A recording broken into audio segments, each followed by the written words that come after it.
गीता में कहा गया है, अन्न जो है, अन्न से ही जीव का संरक्षण, उसका जीवित रहना, अपने कार्यों में लगे रहना। जब अन्न खाएंगे तब उस शरीर में ताकत आएगी। अन्न से ही ब्लड बनता है और ब्लड से ही पूरे शरीर में जो कोशिकाएं हैं हमारी, वह उसी अन्न के द्वारा बने हुए रक्त से संचालित होती हैं। अन्न जो आदमी नहीं खाता है, उसके शरीर में अपने आप बीमारी आ जाती है। ऋषि मुनि पहले के समय में, या आज भी जो बहुत से लोग हैं जो साधना करते हैं, वे अन्न का उपयोग कम करते हैं। तो साधना की बात हो गई। कैसे नवरात्र में आदमी 9 दिन तक उपवास करता है, फल खाता है, कोई पानी पीकर रह जाता है। तो धीरे धीरे शरीर उसके अनुसार बनने लगता है। लेकिन यदि शरीर स्वस्थ है और उम्र जो है युवा उम्र है, या शरीर में ताकत का समय है, तो अन्न तो खाना पड़ेगा। इसलिए गीता में भगवान ने कहा है, अनाद भवति भूतानि, अन्नाद भवति भूतानि। अन्न से ही भूतानि यानी जीव संभव है, और पर्जन्य आदि अन्न संभव है। और पर्जन्य से यानी जो पेड़ पौधे हैं, उनसे वृष्टि होती है। पर्यावरण यदि समुचित रूप से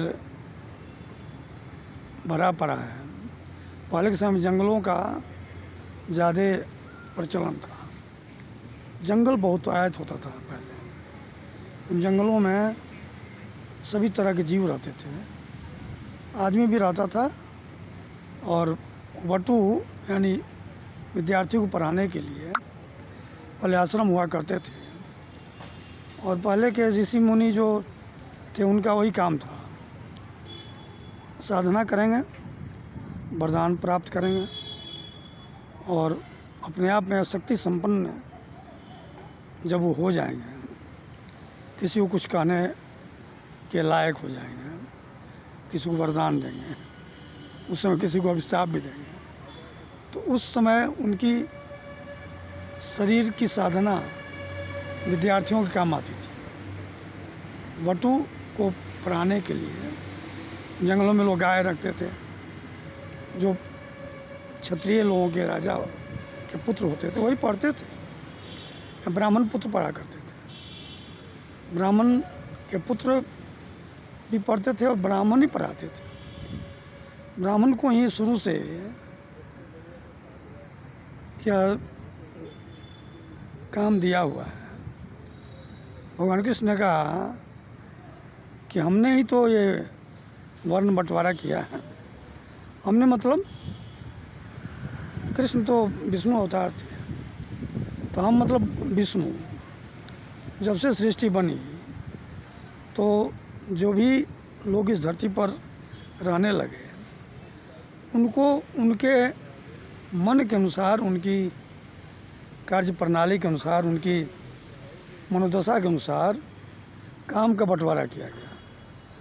जिस आदमी का मन जिस काम में लगता है, उसको उसका एक भाग दे दिया गया। आप पढ़ाई कराओगे, आप बच्चों को पढ़ाएंगे, आप मंदिरों में भगवान की पूजा करेंगे, जो आपके लोग होंगे उनके यहाँ पूजा पाठ का काम आप कराएंगे, और बदले में आपको पैसे मिलेंगे, दक्षिणा मिलेगा, अन्न पानी मिलेगा। तो आप उससे अपने परिवार का और अपना भरण पोषण करेगा।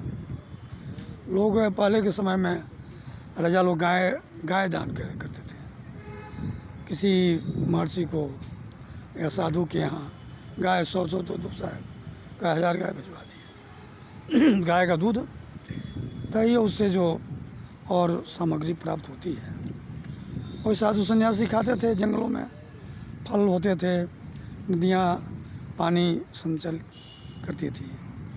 तो किसी चीज़ के जो बटू होते थे, वे जो छात्र होते थे, वो जंगलों से लकड़ियाँ इकट्ठी करते थे, पत्थर से आग जलाया जाता था, घर्षण से। माचिस तो था नहीं, या फिर उन ऋषि महर्षियों के मुंह में वो ताकत थी कि वो फूंक करके अपने फूंक से अग्नि का उत्पत्ति करते थे। तो आज भी होता है। आप देखिए जो अखंड हरि कीर्तन होता है, हरे राम हरे कृष्ण कृष्ण कृष्ण हरे हरे, तो उसमें जो दीप जलता है, अखंड दीप बोलते हैं, एक कलश के भीतर में रहता है, उसके ऊपर थोड़ा सा जगह छेद किया जाता है, छिद्र किया जाता है, उसको ऑक्सीजन मिलेगा। और घी का दीपक 24 घंटा जलता है लगातार। तो घी का दीपक जो जलता है, वो दीपक माचिस से नहीं जलता है। जो आचार्य वहाँ पर अखंड हरि कीर्तन कार्यक्रम को कराने के लिए आते हैं, संपन्न करने के लिए, अखंड यज्ञ बोलते हैं उसको। अष्टयाम 8 याम का, याम मतलब एक याम में 3 घंटे होते हैं, 8 याम मतलब 8 का 24 घंटे का अखंड हरि कीर्तन बोलते हैं उसको। तो और भी बहुत समय से लोग बहुत दिनों से अष्टयाम करते रहते हैं। अष्टयाम मतलब हरे कृष्ण हरे राम का वो अखंड हरि कीर्तन हो गया। अष्टयाम वही 24 घंटे का होता है जनरली, तो वो लोग करते हैं। तो उसमें दीप जो जलता है वह लकड़ियों के घर्षण से, लकड़ियों का घर्षण करते करते आग उत्पन्न होती है, उससे दीप जलता है। तो कहने का मतलब है कि अन्नाद भवति भूतानि पर्जन्यादि संभव, अन्न को जोड़ते जोड़ते ब्रह्म बताया गया, अन्न ही ब्रह्म है। उसी श्लोक की दूसरी तीसरी लाइन कि अन्न से पर्जन्य से। तो पहले अब का समय हो गया, हम लोगों के भी बचपन में हम लोग देखा कि हम लोगों के गांव में इतने पेड़ पौधे थे, सभी फलों के पेड़, और पानी से कैसे सिंचित किए होंगे पेड़ लगाने के समय में। एक भी कहीं तालाब नहीं, बहुत दूर पर तालाब है, कहीं कहीं कुआं होता था, कच्चा कुआं, पक्का कुआं बाद में लगा, कच्चा कुआं, पानी जो संग्रह 20-30 फुट गड्ढा किए, उसी में पानी आता था, उसी पानी से